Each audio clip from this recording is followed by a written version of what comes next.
li ci tey ak Hadj Assane Gueye. observateur xëyee xibaar bu yéeme ñeel soxna Ndella Madior Diouf ak i tuut tànkam yéene kaay bu immeuble El Hadj Elimane Ndour ne juróom-benni liir faatu nanu fa ñu rob leen ci anam yu dëppoowul ak yoon ñu ne Ndella Madior moo daa signé certificat d'essai ci turu kuréelam gii di SOS santé observateur ne animateur rajo Safir FM bi di rajoom animateur bi moom moo doon rob gune yi ci anam yu dëppoowul ak yoon waaye def nañ ko garde à vue libération moom ne gën caa gàtt juróomi liir faatu nanu fa yéene kaay bi ne muy Ndella Madior Diouf di assistant bi doon gérer soxna yi mucc ak juróom-ñetti agent yeneen yu pouponnière bi daañ leen defeere tey ci talaata ji Sénégal wàllu justice ak jàmm wotey palok njiitu réew 2024 yu ñu ubbi ba ci ñëpp yu àndit ak it leeraange gu mat sëkk loolu lépp bokk ci xutbay jàngu bi ca Sud Quotidien xëye ko tey jàngu bi ngir feet ak Noël gu jubóolee xel ak xol yépp Le Soleil it fësale nataalu kilifa gu tedd bu jàngu bu Sénégal Monseigneur Benjamin Ndiaye yéene kaay bu ànd ñëwaat ci digley jàngu bi ci wàllu jàmm justice ak jàmm sunu borom wotey palok njiitu réew 25 février 2024 nag tax na ñëpp di wote jàmm waaye di muslu ndax Sénégal boo ko seetloo saa yu fu fitna yeewoo rek soo ko toppee ba mu sës fa mu sosoo ci politique la tribune moom xëy ne sénateur yenn yi ci Amérique ñu ngi yëglu ak artu président Macky Sall di sàkku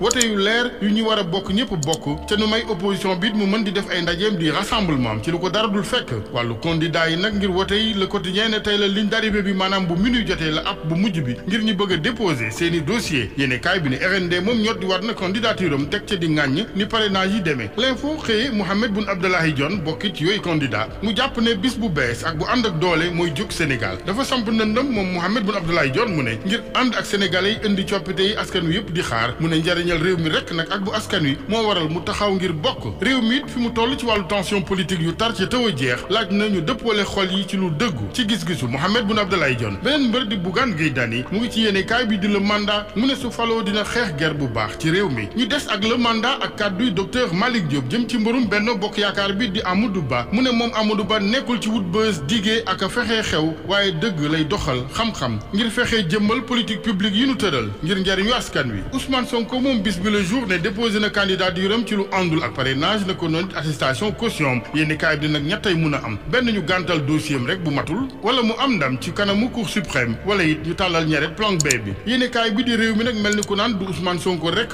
waaye candidat yi déposé yépp nekk jamono yi ci xiini mii ni maanaam dañoo stressé ndax daañ leen nangul seen dossier wala dañ leen koy delloo mbër meneen ci yéenekaay bi di réew mi muy Boubacar Camara moom la mu jàpp mooy nguur yi fi jaar ba fii yëpp dem nañu ba sës wane fa nu mënee mbër mi jaaxal source a nag moom mooy Abdoulaye Sylla patron club de préférence nationale daa wàcc ndakaaru ñu ne akub jet privé di roplaan boo xamante ni ba fii Lionel Messi rek moo ko wàccee gum ndakaaru ci suuf roplaan bi ñu ne ay daamar yu yéeme yu bees tàq seer lool ci mel ni Range Rover Holland 2023 benn Cadillac V8 2023 bu am 36 haut-parleurs waaye ñu ne daamar ga leen gën a yéem nag bu mu wàccee mook soxnaam ak i doomam mooy Bentley 4x4 2023 édition limitée ak i bouton wurus 24 carats wute lool ak sunu boîte à savon yu ni dawal waa Mbour ñoom di gërëm bu baax ministre Moustapha Ba Direct News xëye ambulance médicalisée bu mu leen baaxee ñoom centre de santé ba fa médecin chef ba rafetlu ko lool ne ndimbal lu ñëw ci waxtoom la ndax dañ daan obligé di àbb ambulance ngir rawale malade yi daaju l'hôpital ba it ba tey ak waa Direct News di Abdoulahad Sarr ne ambulance médicalisée boobu leen monsieur le ministre Moustapha Ba baaxee dina leen may ñu rawale malade yi di yóbbu fu mel ni diwaanu Thiès ak Ndakaaru di gën a fa it moom kilifa gi ñaar fukk jàpp fanweeri lal ngir ba tey centre de santé bu Mbour askan weneen wuy xaar ak taxawu ñenn ñi dëkkee ci gox yenn ca Touba Mbacké bis bi le jour nañ ci mel ni waa Guédé Daaru Minam Jannatu fépp am ñàkkum ndox ab diire ngile centre de santé ba fa sax ay bés ngi amulam ndox maaw rahmati naam akuk njàmbaaram waaye dëkk bu ci boppam dëkk bu sell bi dëkkub Cheikhul Khadim bi